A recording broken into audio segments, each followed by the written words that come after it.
안녕하세요. 윈지의 설계하는 사람입니다. 오늘은 디자인을 받아서 기구 설계할 때 이제 어떻게 진행이 되는지 그걸 좀 알려드리려고 하는데요. 지금 보이는 데이터는 그 D사의 그 인테리어 TV 그 디자인 데이터고요. 그건 어차피 지금 제품이 양산돼서 진행이 되고 있는 거기 때문에 일단 간단하게 좀 보여드리고 전체적인 설명을 좀 드리고 싶은데, 일단 디자인은 전체적으로 좀 보여드리겠지만, 부품 같은 경우에는, 음, 백커버 쪽만 해가지고 오늘 간단히 설명드릴게요. 왜냐면 전체 다 설명을 드리면, 시간이 좀 부족하거든요. 제가 웬만하면 이제는 한 5분에서 한 10분 안으로, 어, 영상을 그냥 간략하게 만들어서 올리는 게 보시기도 좀 편하고, 시간적으로도 좀 적당할 것 같아서 좀 그렇게 하려고 합니다. 음, 일단 전에도 말씀드렸지만 디자인 데이터는 오면 그냥 뭉탱이로 옵니다. 쉽게 해서 솔리드 객체로 오는데 이제 말 그대로 외관만 있는 거죠. 외관만. 어, 경우에 따라서는 여기에는 이제 뭐 라벨 위치라든가 그다음에 어떤 특수한 아니면 요청사에 따로 있는 장식 표현이 돼서 올 수도 있고 아니면 그런 좀 너무 세세한 부분은 표현이 안 돼서 올 수도 있고요. 근데 그 디자이너가 디자인한 다음에 이제 렌더링이라고 하죠. 이제 실사의 이미지를 하고 올 때는 거의 모든 것이 표현이 다 돼 있기 때문에 저희가 3D 3차원 데이터, 디자인 3차원 데이터를 봤을 때는 그 렌더링하고 그 다음에 디자인 사양사하고 같이 봤습니다. 그렇게 해서 이제 비교를 하죠. 비교하고 이제 혹시나 모르는 부분이나 아니면 수정이 필요한 부분은 이제 디자인하고 협의해서 이렇게 저렇게 뭐 수정이 진행해야 됩니다. 왜냐하면 기구 디자인 데이터를 받았을 때는 기구 검토부터 먼저 해야 되거든요. 그러니까 디자인이 온다고 해서 그게 확정돼서 오는 게 아니기 때문에 기구가 검토를 해서 지금 이 디자인에는 원하는 동작이나 요구사항을 다 맞게끔 현실이 가능하다라는 검토를 해서 피드백을 해줘야 됩니다. 이제 만약에 이제 여기에는 어떤 식으로든지 공간이 부족해서 아니면 신규 개발 부품을 해야 되는데 적용해야 되는데 그렇게 하기에는 이제 개발비라든가 뭐 어떤 투자비적인 문제가 있어서 신규 개발이 아닌 그냥 기존 양산품을 적용하려고 한다. 그럼 이제 뭐 변형이 좀 해야 될 수도 있으니까요. 뭐 그런 걸 내용을 다 정합을 해서 디자인하고 피드백을 주고받고 한 다음에 뭐 기구 엔지니어 쪽에서도 이 디자인으로는 이제 모든 게 현실이 될 것 같아. 그렇게 확정을 해주면 디자이너가 그 디자인을 가지고 이제 컨펌을 받겠죠. 컨펌하면서도 뭐 여러 가지 사정이 뭐 발생하겠지만 컨펌을 받으면 디자인은 더 이상 웬만하면 건드리지 않은 선에서 이제 기구 작업이 들어가야 됩니다. 이거 처음에 받을 때도 저는 이제 렌더링하고 이제 디자인 사양서 따로 다 받았고요. 디자인 사양서에는 외관 표면 처리, 뭐 부식이 들어간지, 광이 들어간지, 아니면 재질, 뭐 이쪽은 패브릭이 들어가야 되는지, 아니면 뭐 메탈로 해야 되는지, 아니면 뭐 색상은 뭐 은색인데 뭐 도금을 할지, 아니면 그냥 단순 은색 스프레이 도장을 할지, 뭐 그런 어, 부분들이 다 표기된 이제 디자인 사양서가 옵니다. 여기 보시면 이게 디자인 데이터인데 지금 보면 지금 한 덩어리 잡히죠. 근데 보면은 이런 식으로 이제 뭐 화면부라든가 그다음에 파팅 나눠진 부분, 그다음에 뭐 TV니까 단자가 나오는 부분, 그다음에 뭐 여기는 뭐 예를 들어서 발열 쪽 관련일 수도 있고요. 그럼 여기 버튼은 여기 들어간다는 표현. 그다음에 스탠드는 이런 식으로 들어간다. 그리고 하단에 이런 홀은 미리 잡혀서 온다면 이거는 디자인 홀로 봐야 됩니다. 네. 뭐 디자이너가 생각엔 이쪽으로 스피커 소리가 나왔으면 좋겠다 하는 의도가 있기 때문에 그런 부분. 그리고 앞에는 여기가 또 이쪽도 스피커 그 음향이 나와야 되는 부분. 뭐 이런 식으로 표현되고 여기가 이제 뭐 버튼이 됐든 아니면 수신부가 됐든 뭐 그런 식으로 이제 표현된 게 좀 오거든요. 이게 지금 렌더링하고는 당연히 차이가 있겠죠. 왜냐면 여기에는 사실상 그 패브릭이 앞에 그 부착이 돼 있는데 지금 3D 데이터에서는 그게 굳이 그걸 표현할 필요가 없으니까 그냥 이렇게 그냥 단순하게 표현이 돼서 왔고요. 그리고 뒤쪽에도 보면 버튼이지만 뭐 보통 여기 파워 버튼, 뭐 저는 그 채널 변경하는 채널 버튼, 뭐 볼륨 버튼, 그다음 메뉴하고 뭐 선택하는 버튼이 이렇게 딱 표현이 되는데 이 표현이 안 돼서 왔다면 여기는 이제 인쇄가 들어가겠죠. 예. 보통 표현이 온다면 여기에 뭐 각인이 다 표기가 돼서 오니까요. 그거 역시도 표기가 돼서 온다면 그것도 디자인 적인 요소라고 보셔야 된다. 그게 없으면 이제 인쇄가 붙는데 인쇄는 디자인 쪽에서 제작을 해줄 수도 있고, 뭐, 다른 부서에서 제작을 해 올 수도 있고요. 디자인 사양이. 그렇고, 지금 보면, 뭐 단자가 나온 부분은 나중에 저희가 뭐 기구 쪽에서 이제 단자 그 브라켓을 잡게끔 그 단자 AD 보드죠. 여기 들어가는 건 영상 보드 사양을 받아서 이제 단자 위치 잡고 다 이제 설계를 들어 그런 식으로 들어가 있죠. 그리고 이제 좀 빠진 게 뭐냐면 보통 TV 뒤에 보면 이제 라벨이 부착되지 않습니까? 제품 라벨이. 그 제품 라벨이 부착되는 위치가 없는데 이거는 디자인하고 이제 협의를 하는 거죠. 디자인 쪽이나 아니면 뭐 PM 쪽이나 제가 PM을 아니 하고 있으면 이제 PM 쪽에다가 그 얘기를 전달해서 이제 그걸 잡게끔 위치를 잡아주게끔 뭐 중앙을 할 건지 말 건지 그다음에 라벨은 이쪽에 부착을 할 건지 아니면 인쇄로 할 건지 이제 그런 것들은 뭐 디자인하고 얘기를 하든 뭐 PM을 하고 얘기하든 본인이 PM이면 디자인하고 얘기해서 확답을 잡으면 되고요. 그런 식으로.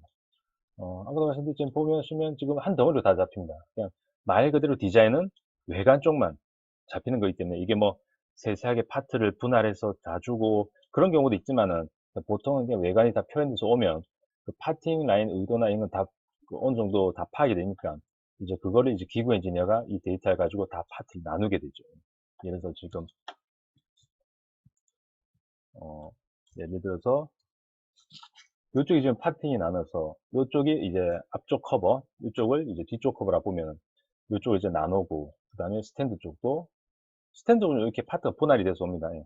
스탠드 쪽도 뭐 이런 식으로 이건 따로 놓고 그 다음에 앞에 이거를 그 장식이라 할게 하단부 장식이라고 표현하지 하단부 장식 같은 경우에도 이제 이런 식으로 오면 안에 내부 기구를 잡고 이제 버튼 같은 경우는 이제 다 분리를 시켜야 되겠죠. 기부 엔지니어가 분리를 시킨 다음에 이제 안에 그 기구 그 버튼 구조를 다 잡아야겠죠.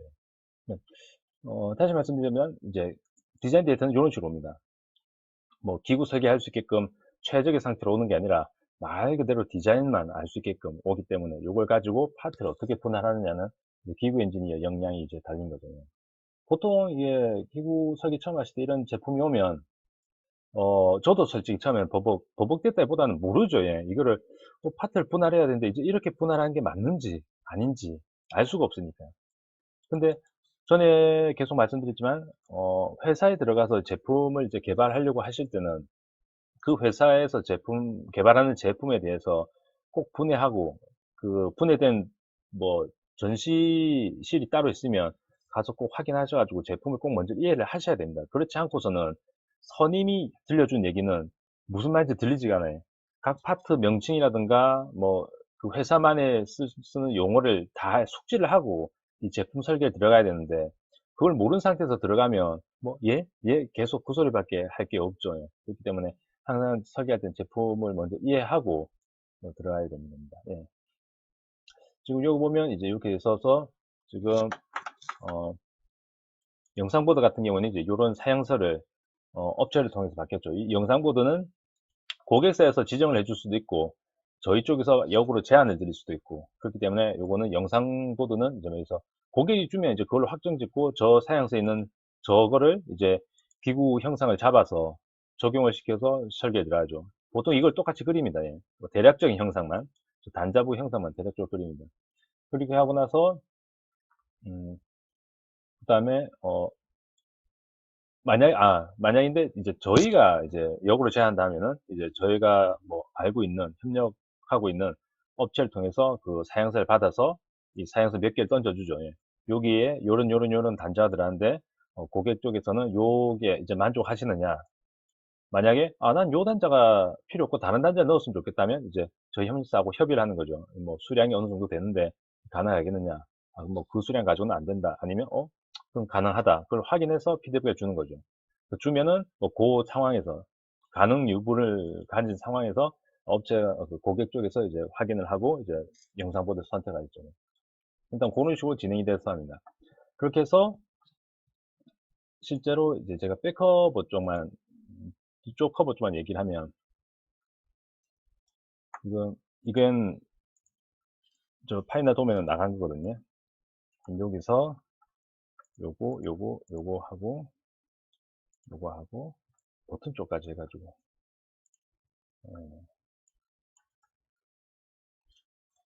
여기서 보면 이렇게 됩니다.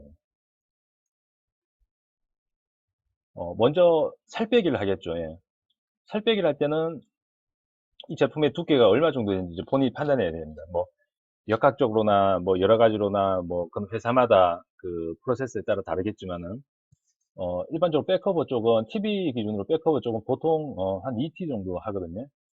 제품이 커지면 커질수록 그 T가 뭐 더 커져야 될 수도 있고 더 줄여져야 될 수도 있는데 그 플라스틱 수지 같은 경우에는 지금 제품이 너무 그 얇으면 그 특히나 백커버 쪽은 그 영상보호 쪽이 발열이 심하기 때문에 변형이 생길 수도 있습니다. 그렇기 때문에 요 백커버 쪽은 재질 자체가 이제 난연 등급이 있는 재질을 써야 되고요. 그리고 두께는 제가 지금 잡아놓은 거는 이거 같은 경우는 좀 두껍게 잡았습니다. 한 2.5T 잡았는데 그거 이유는 좀 특별한 이유가 있어서 그렇게 잡은 거기 때문에 꼭 2.5T를 해야 되는 건 아니고요. 한 2T 정도만 잡아도 됩니다. 한 1.8T에서 한 2T 정도 잡아야 됩니다. 32인치입니다. 요거는 30TV에서 그렇게 잡으면 되고 일단 요 백커버 할 때 이제 조건이 뭐였냐면 배사홀이 있어야 됩니다. 배사홀이 뭐냐면 그 보통 벽걸이 아시죠? TV나 모니터를 벽에 걸 때 그 벽걸이에 그 걸 수 있는 그 스크류 기준이 이제 거의 통용으로 쓰는 건데 거기 이제 배사 홀이라고 하거든요.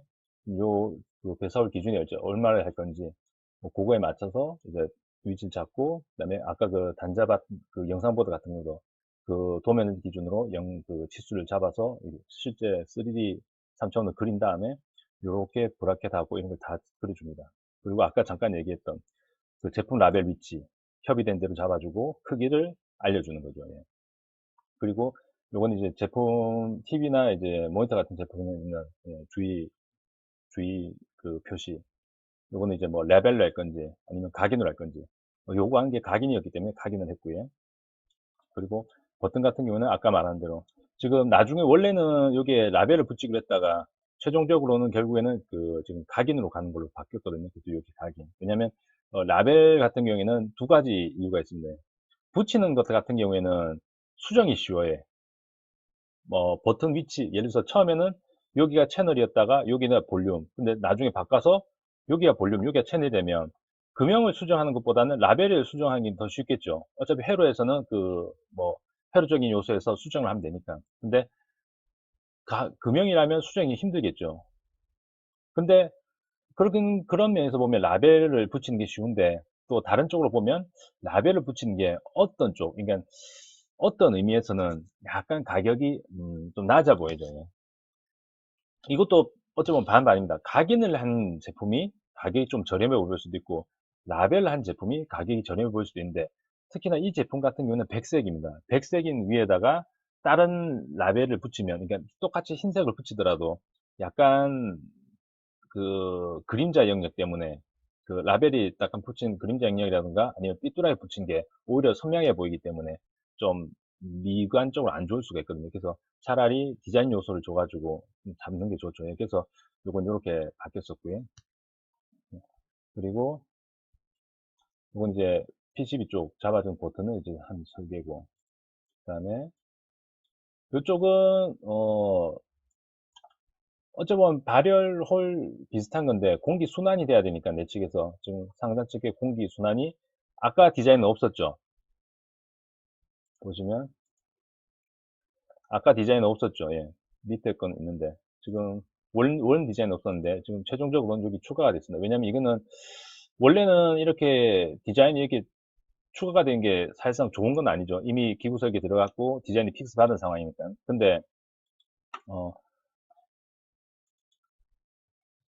어, TV 발열 같은 문제는 좀 심각한 문제니까 발열이 잘 순환돼서 공기가 빠져나가야 되는데 그게 나가지 않으면 문제가 되죠. 그래서 이거는 중간에 좀 내부적으로 여러 가지 협의를 해서 추가하게 됐고 특히나 이제 외관 쪽은 많이 이렇게 침범하지 않는 선에서 이렇게 추가가 된 부분이기 때문에 이건 이렇게 협의해서 지금 진행이 된 겁니다. 그리고 어, 하단부 같은 경우에는 그 원래 오히려 하단부는 홀이 있었죠. 여기 보시면 하단부는 오히려 홀이 있었죠. 근데 설계를 할 때 이것은 하단부고 딱히 하단 쪽에는 홀이 필요 없다는 판단을 해서 홀을 지워버렸습니다. 왜냐면 하단에 홀을 추가하면 여기다가 다시 이제 가변 코어가 들어가야 되는데 슬라이더가 들어가야 되는데 그게 이 의미 없는 곳에다가 이게 괜히 추가가 되면 이건 또 특히나 덩치가 크기 때문에 어 가격이 많이 올라가겠죠. 예. 그래서 이 부분은 확실히 의미가 없다는 걸 확인하고 어 디자인 쪽에서 디자인 형상에서 그냥 제외를 한 부분입니다. 자 이제 좀 내측으로 가면 아까 말한 대로 이게 두께는 한 2. 최고 두꺼운 데는 2.5T고 좀 그나마 얇은 부분 한 2T 정도 되는데 평균적으로 제가 한 2T에서 2.5T가 잡힌 거기 때문에 이 백업은 좀 무게는 좀 나갑니다. 그래서 사실상 하얀색 재료인데 가격도 좀 부품비 치고는 좀 비싼 탭으로 갖고 예. 그 다음에 여기는 이 부분은 뭐냐면 아까 말한 배사월 밖에서 스크류를 잡아올 여기 너트가 그 열 압입으로 바뀌는 곳입니다. 예. 인서트 사출은 아니고 두 가지 방식이 있는데 그 보통 스크류 그러니까 너트나 이런 거 스크류 체결을 위해서 성형 부품에다가 그걸 그 금형상에 이미 박아서 이제 사출하는 인서트 방식이 있고 그다음에 다른 경우는 이제 그걸 열 가해서 열로 이제 이게 약간 녹여서 밀어 넣는 거죠. 열 압입. 네, 그렇게 하는 방식이 있는데 열압입 같은 경우에는 너트 사양을 쉽게 바꿀 수가 있고 하기 때문에 요즘은 그 방식을 많이 쓰거든요. 그리고 지금 여기 뭐 영상 보드가 이제 이렇게 잡혀 들어가고 그다음에 그런데 지금 보면 이 덩치가 큰데 지금 보면 이게 그 변형이 이게 휘어지는 변형이 좀 생길 수도 원래는 있다고 이제 그 예측이 되지 않습니까? 그렇기 때문에 제가 두께를 좀 두껍게 한 부분도 있고요. 그리고 지금 요 보면 사면 쪽은 여기 그 울타리가 올라와 있죠. 이렇게 예, 뭐 이렇게 그냥 탁 평면이 아니라 울타리가 올라와 있기 때문에 일단 요 테두리 쪽에서는 잡힐 거고 근데 여기에 리브를 다 주기에는 음, 그 되지 않았던 이유가 뭐냐면 여기 안쪽으로 프레스 구조물 자체가 여기 거의 다 있듯이 다 잡힙니다. 그렇기 때문에 리브를 올릴 수가 없어요. 왜냐하면 이런 조건이 있었습니다. 그 금속 그 프레스 부품 자체가 변화를 줄 수도 있기 때문에 다른 형상을 가져와서 넣을 수도 있기 때문에 공용화를 위해서 이렇게 다 터야 되는 상황이었거든요. 그래서 두께를 좀 두껍게 하고 그 다음에 요런 구조물을 추가하면서 요런 구조물 좀 좋아해서 좀 안으로 좀 휘어지는 거 좀 다 막아주고 이런 걸 하면서 다 구조를 같이 이런 구조를 다 하면서 좀 연계가 되게끔 좀 구조 다 잡아준 거죠. 뭐 요런 데 까인 부분도 보면 아까 그 제가 잠깐 말씀드린 프레스물을 좀 막아주기 위해서 공용을 하기 위해서 지금 이렇게 잡은 거는 제가 말한 프레스물이 이제 요런 프레스물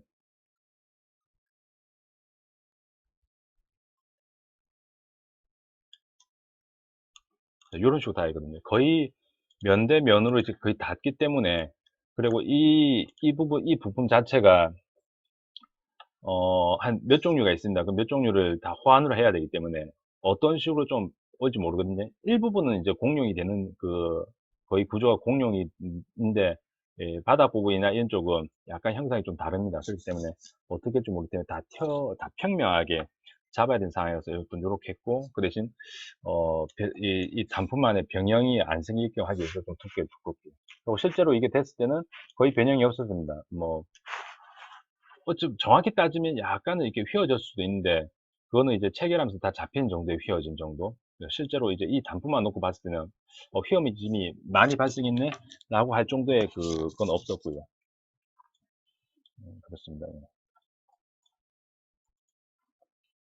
그리고 아까 디자인에는 없었는데 지금 여기 보면 이제 단자 설명을 하는 이제 라벨 붙이는 위치 이런 부분도 다그 디자인에 어떤 내용이 추가가 될 때는 그걸 다 표기를 해서 이제 한번 정리해서 이제 디자인 쪽이나 아니면 프로젝트를 제가 이제 계속 말씀드리자 PM이 아니면 PM을 맡고 있는 쪽에 그 자료 전달해서 이렇게 해도 되느냐 하고 컨펌을 받습니다.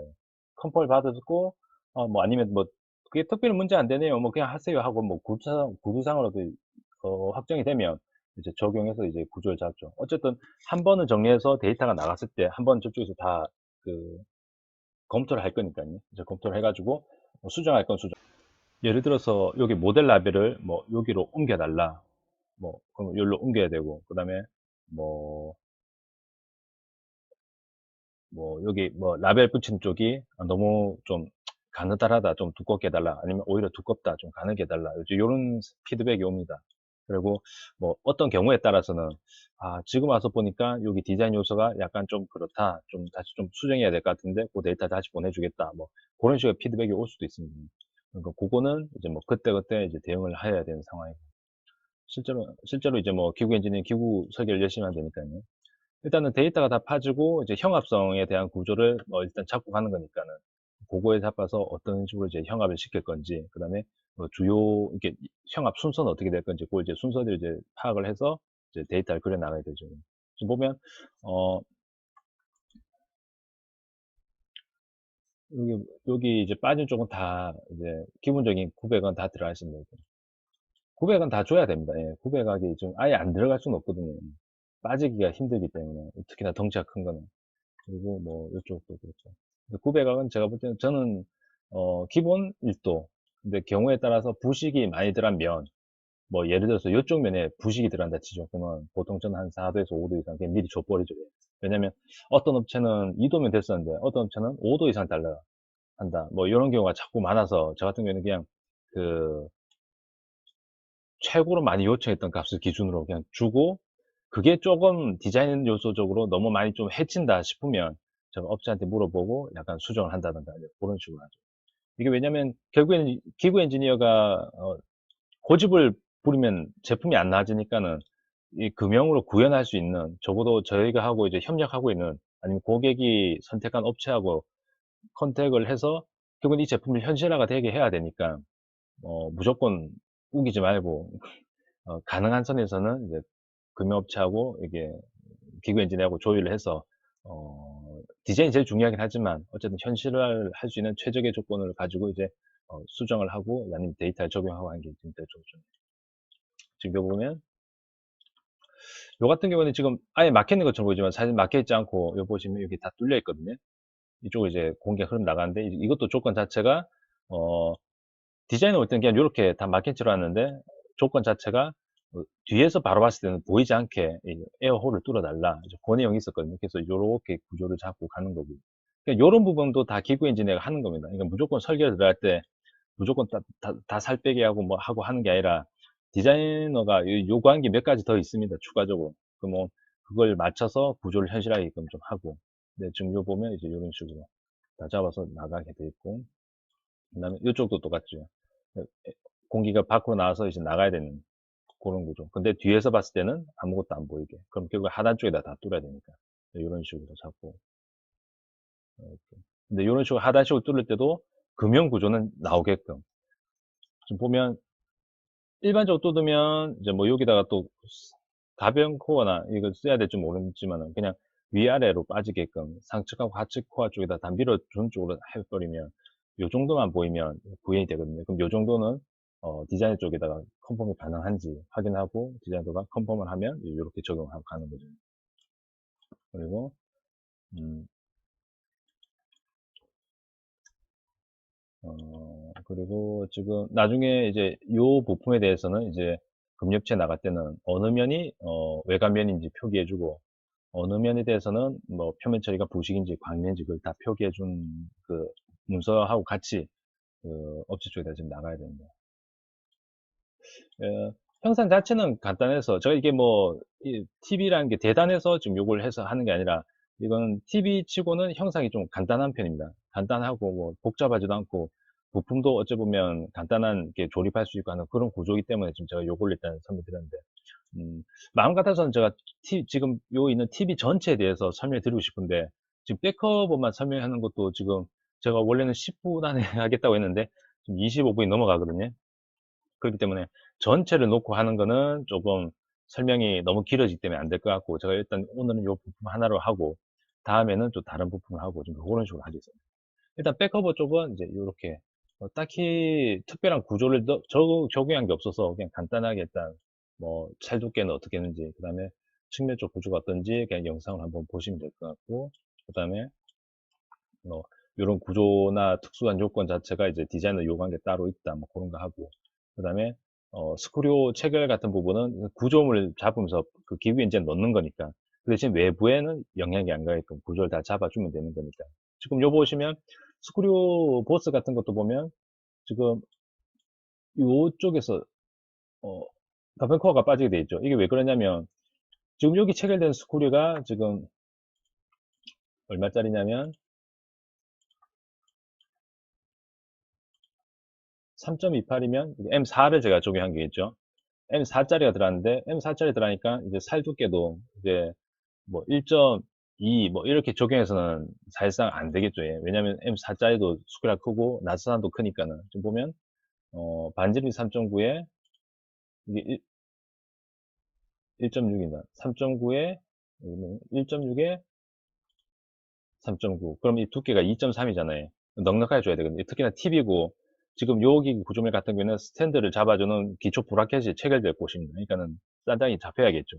그렇기 때문에 웬만해서 부러지면 안 되니까 탭핑 스크류를 체결할 거고 웬만하면 부러지면 안 되니까 이 살두께 두껍게 줘야 됩니다. 그럼 두껍게 주면 아무리 여기 기본 그 외관 살두께 두껍게 줬다 해도 보스 살두께도 그 두께만큼만 간다면 외관에 수축이 생기겠죠. 그렇기 때문에 제가 잡은 구조는 요쪽을 띄어서, 그러니까 요쪽 내쪽으로, 가변 코어를 뺄 수 있게끔 그 구조를 잡고, 이 스크류 보호 자체를 좀 위로 띄운 거죠. 예. 그럼 여기 두께를 아무리 두껍게 줘도 이 공간이 띄어져 있으니까 이 외관 쪽에는 영향이 안 갈 거거든요. 이제 이런 식으로 잡아서 스크류를 줬고, 그 다음에, 브라켓을 위치 잡을 수 있게끔 위치 결정을 따로 좀 해놓은 거고요. 위치 결정 잡히고 스크류 체결, 이제 이런 식으로. 반대쪽도 반대쪽도 마찬가지예요. 이렇게 하니까 어, 어, 수축은 없었습니다. 예. 또 외관 쪽에는 고온 부식이 들어가거든요. 그래서 아마 수축이 있었어도 눈에 거의 띄지는 않았을 겁니다. 그리고 이게 백색 TV 때문에 외관색이 백색이기 때문에 그 수입 검사 내는 것도 좀 뭐랄까 좀 민감하게 했거든요. 그런데도 이제 수축은 거의 없었고 이제 흰색 제품이다 보니까 변색이 좀 금융사에서 많이 탄 자국이 나온다는 거 이랬을 때 좀 변색이 났지 수축 같은 거는 뭐 거의 없었고 그거 색깔 변한 거는 어차피 금형 조정이라든가 아니면 뭐 아마 처음 사출할 때 이제 나오는 그런 문제니까 그건 이제 잡혀가지고 이제 양사 들어갔었고 그러니까 스크류 쪽이 조금 도움이 될 수 있겠네요. 예, 좀 이제 슬라이드에서 좀 조수를 띄우는 식으로 가면 살두께 두껍게 해도 이제 외관 쪽에 영향이 덜 가니까 수축이 안 간서해서 스크류 체결할 수 있는 보스 두께를 좀 넉넉하게 줄 수 있는 방법 이렇게 하고 그다음에 하단 쪽은 이제 이쪽은 이제 슬라이드 써서 이제 그 스탠드를 체결할 수 있는 위치를 잡았고요. 뭐 그런 특별히 구조는 뭐 특별히 계속 말씀 특별히 복잡한 건 없고 좀 간단한 구조에 들어가죠. 이 정도는 어 조금 설계를 조금 한 1년 가까이 하신 분들이면 뭐이 정도 설계하는 거는 뭐 충분히 문제 없을 거라고 생각합니다. 어차피 기구의 데이터가 나가면 금융업체에서 한번 검토를 하고 다시 피드백에 와서 한번 수정을 하고 이런 식으로 하니까는 특별히 너무 한 번에 끝내서 데이터를 나가지 않아도 되니까. 그리고 네, 이건 좀 데이터가 네, 간단하게